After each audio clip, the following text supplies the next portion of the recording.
Hey everybody, another off the top rope here, more Royal Rumble reaction because there has been there's this difference in communities. There is the actual wrestling audience that you see at the shows, and there's the internet wrestling community. And I think when it comes to AEW, the internet wrestling community is more prominent because now you don't see those people show up at the shows.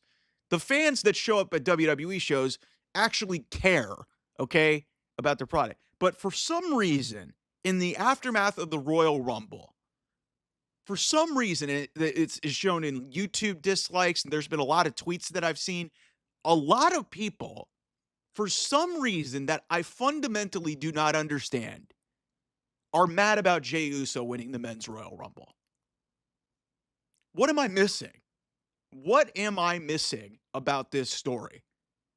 This is everything that fans clamor for in Royal Rumble matches. It's literally what people got mad about when Charlotte Flair won the women's Royal Rumble like 2.5, 3 hours before that. So, what are we mad about? Because John Cena didn't win? John Cena could do whatever the fuck he wants. He doesn't need a Royal Rumble win.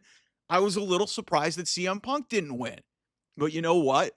CM Punk is already a made star without a Royal Rumble win. He can get to wherever he wants to go because he's CM freaking Punk, okay? Roman Reigns wasn't going to win the match. Are you kidding me? They weren't going to do Cody Roman 3 years in a row. Like, that's not happening, and Roman's not going to face Gunther. Like, what are we talking about here? There's there's there's no reason to be mad about Jey Uso winning this match. Zero. Zero. It was the most shocking moment, maybe in the history of this match that spans almost 4 decades. And you want to get mad about it because Jey Uso had a bad match at WrestleMania against his brother last year, because his moveset's limited, because he's a catchphrase. You know what he is? Over. Over like superstars that I've never seen before. People sometimes throw out LA Knight. Yes, LA Knight deserves a push like this. He's not getting this type of reaction in terms of like the mainstream, okay? In terms of the yeet and everything getting over. Like, Travis Scott is smoking a blunt next to him on the Netflix debut. Like, this is mainstream shit that we're talking about here. Like, the yeet has gotten over to the degree that I've never seen anything before in all my years of watching wrestling. And you know what? The other part of this that really makes me frustrated with a lot of wrestling fans that are just for some reason mad about this is something that I talked about in my reaction to Jay actually winning this match. This has been a 5-year odyssey. More so, you can go maybe closer to 15 years. But really, in the last 5 years, we've seen Jey Uso, a glorified tag team wrestler, part of the greatest tag team of all time, evolve into legitimately one of the top stars in the biggest wrestling promotion in the world. Like, think about that for a second. Think about that. That's like it. Like, this is honestly like Jeff Hardy. You guys remember Jeff Hardy? Like, he was getting all those world title pushes and everything, and everybody loved Jeff Hardy. This is honestly on that same wave. Like, I would argue it might be above what Jeff Hardy did, because Jeff Hardy had the popularity, but he didn't have a whole building of 60,000 people doing a yeet and making it be like a vibe. Like, this is special, what is going on with Jey Uso, specifically in the last 2 years, because it started in 2020 in what we thought was a throwaway match to start off Roman's start of holding the Universal Championship with the Bloodline. And then he joins up with the Bloodline, breaks off from it, and since that break off from the Bloodline, he has become legitimately main event Jey Uso. It was a catchphrase, but it is true now. And I don't know if he will main event WrestleMania just based off of the notoriety of it, but he's going to be a world champion come WrestleMania, whether it's night 1 or night 2. And this is everything that we want from Royal Rumble matches. Not a predictable finish, a new star who, yes, he was a star, but he gets made off of this. So why is everybody mad about this thing? Why is everybody mad about it? Because John Cena? Guys, you are a bunch of hypocrites if you're mad that John Cena didn't win. He's won 2 of these things. And the fact that Jey Uso eliminated him in his last Royal Rumble is a massive deal. So, again, what am I missing from this internet crowd that seems to be pissed off that Jey Uso won this match? Because he had a match with Gunther and lost 7 days ago? Who cares? Who cares? Here's my theory of why this happened.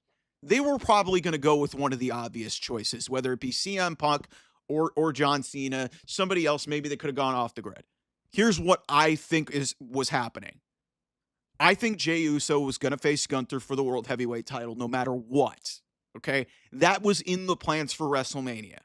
You could tell what was going on specifically after he moved forward. He confronted Gunther and they had this match at Saturday Night's main event. Yes, it was a clean finish, and Jey lost again, but this has been building for a while for Jey to be a world champion. I even turned to my sister on the Netflix debut when he came out for his match against Drew McIntyre, and Travis Scott smoking a blunt next to him, and I was like, Carly, Jey Uso needs to win a world title. Like, they got to do it. I had been denying it for the longest time, but he needs to win a world title. And clearly WWE has been recognizing that because the reactions that he is getting are insane. That being said, like, you never really, I even said it here on the channel, I didn't really think that he was going to win the Royal Rumble.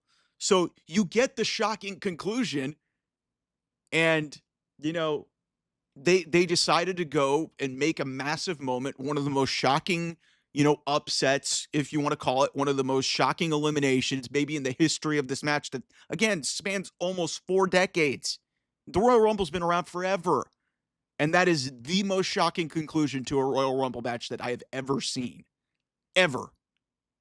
You can go watch my live watch along. I was just floored that happened. So why are you mad? Tell me in the comments why you're mad. It's just, I don't understand it, because it's just, yeah, he had a bad match with his brother last year. Who cares? The guy's over. And it's not just over. Like, he's over. Like, over. So what I think happened was WWE looked around. They were like, okay, we could go with the obvious picks here. We could go with CM Punk. We could go with John Cena. We could piss a bunch of people off and get Logan Paul. Some people were trying to talk that into existence. For all you people who try to talk Logan Paul into being a Royal Rumble winner, fuck you. That would have been a disaster. Although him and Gunther would have slapped, but I don't think we need Logan Paul to win the Royal Rumble to do that. But you create this moment that's going to be remembered by WWE fans for a long time. You've got little kids in the crowd wearing their Yeet sunglasses and their Yeet shirts. They got to see Jey Uso pull off the shocker of the century in the Royal Rumble match. Yet, because you're a nerd on your couch who can't get a real job or whatever, and you're mad because one of your favorites didn't win the match after all those years of you complaining, oh, John Cena wins too much, Roman Reigns wins too much, CM Punk, all these guys win too much.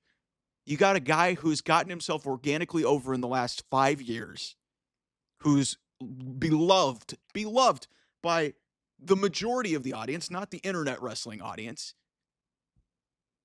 Again, what am I missing? What am I missing? So, tell me, but yeet. Congratulations, Jey. You deserve it, my man. Go get the world title at WrestleMania. Anyway, I'll see you guys soon. Bye-bye.